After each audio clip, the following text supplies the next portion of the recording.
Salut à tous, à toutes, c'est Kisuke et aujourd'hui on se retrouve pour une nouvelle vidéo sur Dofus. Et je vais vous expliquer un peu les classes, vous montrer leur tronche déjà, hein. Bon, même si ça change pas le jeu, hein. Mais je vais vous expliquer un peu les caractéristiques, les attaques, leurs atouts et autres des personnages. Donc on va commencer voilà avec les boucliers de Feka, donc vous dites juste les Feka, hein. Vous avez au départ. Ah oui, ok, d'accord, ils mettent tout. Au départ, c'est 3 sorts, qui est glyphe agressive, avec une armure terrestre et une attaque naturelle. Le mieux pour un Feka, c'est d'être feu. Bah moi, je vous conseille d'être feu, je trouve ça plus intéressant que terre. Pour la glyphe agressive, l'attaque naturelle, mais surtout pour la glyphe enflammée, qui est vraiment intéressante, qui fait d'énormes dommages. Bon, si vous mettez vos alliés dedans, pardon, et bah ils prennent aussi des dommages. Donc ça c'est un peu plus dommage. Et ce qui est pas mal avec les FK et qui saoule un peu les autres joueurs qui jouent contre, c'est les boucliers comme ok. Bouclier, enfin armure terrestre, armure incandescente, armure aqueuse, armure venteuse et bouclier du FK. Ce qui peut beaucoup énerver aussi vos ennemis, c'est le sort immunité, qui vous êtes invulnérable pendant un tour, hein, c'est marqué.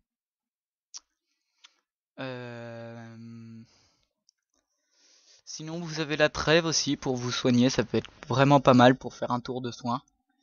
Fraction, ça peut être vraiment pratique aussi. Donc voilà, donc moi je vous conseille, vous avez trois éléments prédilectifs, je sais pas si ça se dit, prédilectifs des FK. Vous avez soit être feu, être eau avec le sort attaque nuageuse et bulle qui est là, voilà. Ou bien terre pour juste le sort retour de bâton.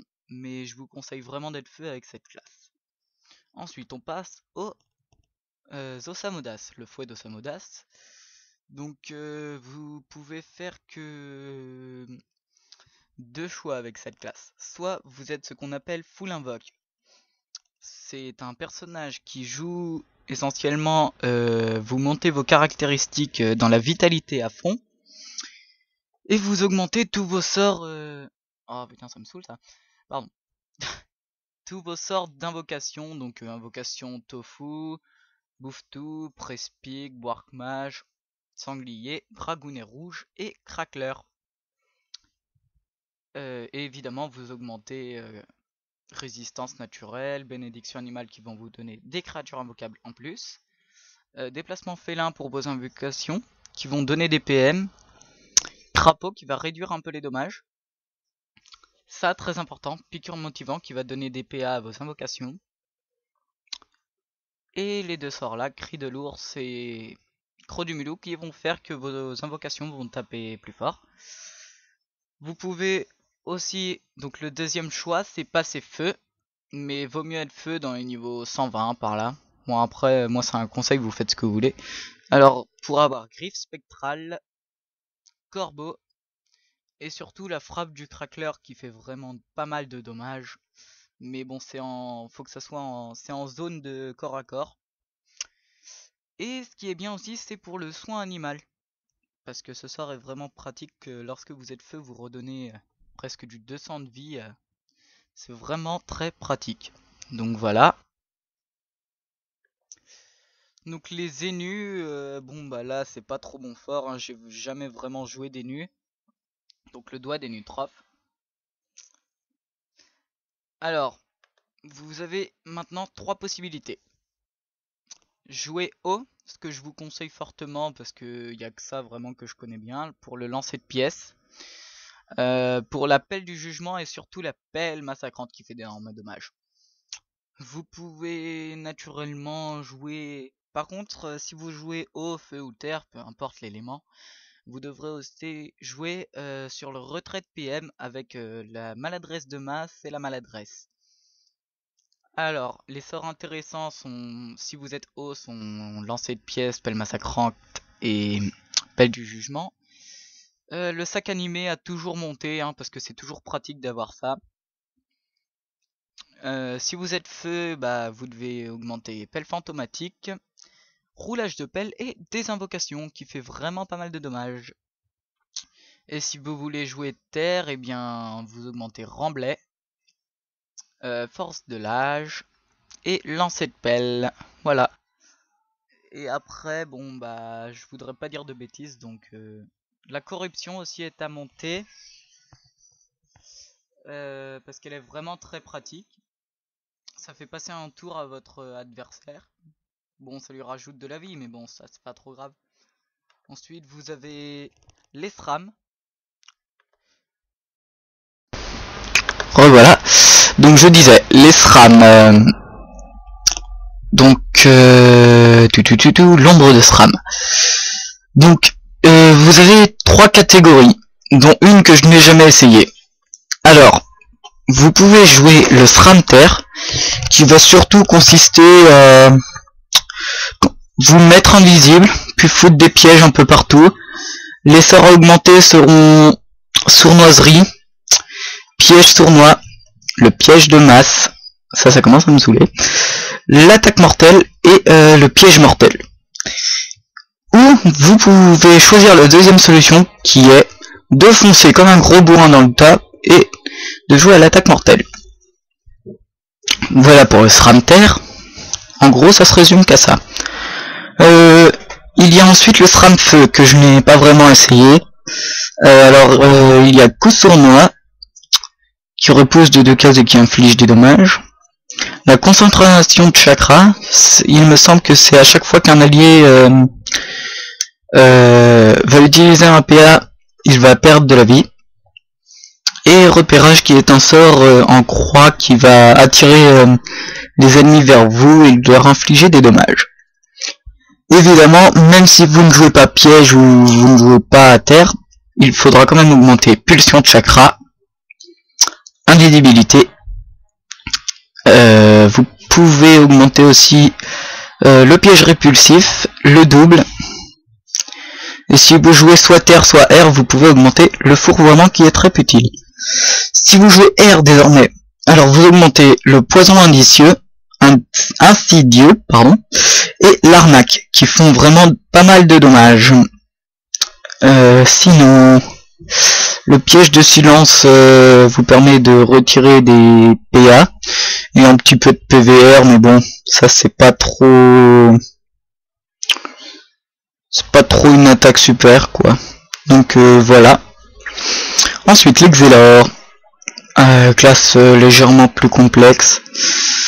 Vous pouvez faire, vous avez le choix entre 3 types. Le Xelor Feu que je vais commencer à vous présenter avec le sort Aiguille. Aiguille qui est un sort assez bien. Sablier de Xelor qui tape pas très fort mais qui enlève c'est surtout pour le retrait de PA. Rayon obscur, je sais pas, je crois que ça tape assez fort, mais bon, vu que j'ai jamais vraiment utilisé. Poussière temporelle, ça tape pas très fort, mais comme je vous le dis, ça fait des retraits de PA aussi, c'est vraiment la base du Xelor, hein, ou le Xel, pour ceux qui jouent depuis longtemps, pardon. Donc voilà. Le Xelor, en fait, c'est pas une classe pour taper, c'est une classe pour retirer des PA aux adversaires. Ensuite, vous pouvez jouer agilité avec le sort Gélure qui fait assez mal et surtout le sort flétrissement qui est vraiment bien. Bien évidemment, si vous choisissez feu, air ou eau, vous devez obligatoirement augmenter la téléportation, le dévouement, la fuite, le ralentissement et le vol du temps. Sinon, vous pouvez augmenter au niveau la momification et le cadran de Xelor. Et le flou, il n'y a pas vraiment besoin. Vous pouvez augmenter le contre et la démotivation. Et si vous jouez haut, vous augmentez l'aiguille chercheuse. Bon, dans tous les cas, vous l'augmentez de toute façon. Et l'horloge. qui fait de gros dommages et qui enlève souvent des PA, donc ça c'est très utile. Et pardon, je vais complètement oublier ce sort parce qu'il n'y en a pas beaucoup, c'est Xelor Terre avec la frappe de Xelor qui fait d'énormes dommages. Voilà. Les K-Flip maintenant. Donc la pièce des K-Flip, ou les EK, ont trois caractéristiques de prédilection. Terre, bon, avec pile ou face, esprit félin, griffe joueuse et destin des K-Flip. Terre à bas niveau, c'est vraiment pas très pratique parce que le sort pile ou face déjà n'enlève pas beaucoup de vie. Et parfois vous donnez plus de vie que vous n'en enlevez, donc c'est pas très pratique. Sinon, dans tous les cas, il faudra augmenter bon du félin. La chance du K-Flip, vous pouvez l'augmenter. La perception aussi. Le contre-coup, oui. Le trèfle n'est pas forcément obligatoirement augmenté.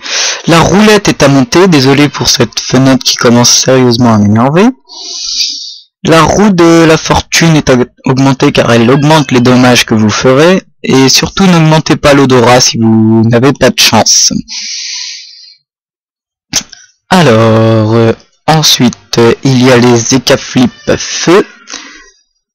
Avec le sort Top Cage qui fait pas mal de dommages, qui est vraiment très pratique. Et l'engrappeuse qui fait des dommages et qui enlève de la portée. Et ça, pour les Kras ou les SRAM, c'est vraiment intéressant. Ensuite, il y a les EK Agilité avec le sort Bluff, le sort Réflexe et le sort Griffe de Sangal qui est vraiment un sort qui fait très mal, la griffe de Sangal. Le réflexe fait très mal, mais surtout il y a ce qu'on appelle de l'érosion. Je sais pas trop comment expliquer, donc voilà quoi. Et le bluff qui peut faire soit très mal ou soit rien du tout, hein, vu que ça tape soit R soit O, suivant ce qui va sortir. Donc voilà pour les K-Flip. Les Nini ou les Eniripsa, comme les mandarines. Petit bug. Donc eux, ce sont pas des personnages pour bourrer ou autre, ce sont des personnages qui soignent. Donc ils peuvent s'auto-soigner avec le mot curatif. Bon, après vous choisissez ce que vous voulez. Je vous conseille d'être feu, hein, comme la plupart des ennemis. Vous pouvez être haut si vous voulez jouer tout seul, vraiment tout seul, hein, avec le mot vampirique qui fait des vols de vie haut. C'est vraiment pas mal. Et vous pouvez être R, mais bon, c'est pas super quoi. Bref, donc je disais, les Eniripsa, ça sont des classes pour soigner. Avec le mot curatif pour se redonner de la vie à soi-même. Le mot soignant pour redonner de la vie à un allié ou à un ennemi, mais bon, faudrait vraiment être débile pour le faire. Sort, ça, ce sont vraiment des sorts augmentés, comme le mot stimulant qui va donner 2 PA. Le mot de prévention qui va réduire les dommages. Le mot revitalisant qui va redonner de la vie en zone, voilà, sur un cercle de 2 cases. Le mot de régénération, vous n'êtes pas forcé de l'augmenter, mais bon, ça peut servir. Alors, le mot de sacrifice est vraiment augmenté parce qu'il redonne, c'est l'un de vos soins les plus importants. Mot d'amitié va invoquer un lapino qui va vous soigner et vous donner des PM aussi, il me semble. Et mot d'envol qui va vous donner de la portée, ça c'est vraiment intéressant. Le mot d'altruisme est à augmenter obligatoirement car il redonne beaucoup de vie à tous vos alliés. Le mot de reconstitution, bon bah si vous l'avez niveau 5, tant mieux, si vous ne l'avez pas, tant pis pour vous. Il donne généralement toute la vie d'un allié. Et ben voilà pour les Eniripsa, donc 2 classes de soins, comme vous pouvez le voir. Je pense que l'on va se quitter sur ça les amis, je vous ferai la deuxième partie pour aujourd'hui aussi, mais un peu plus tard. Salut!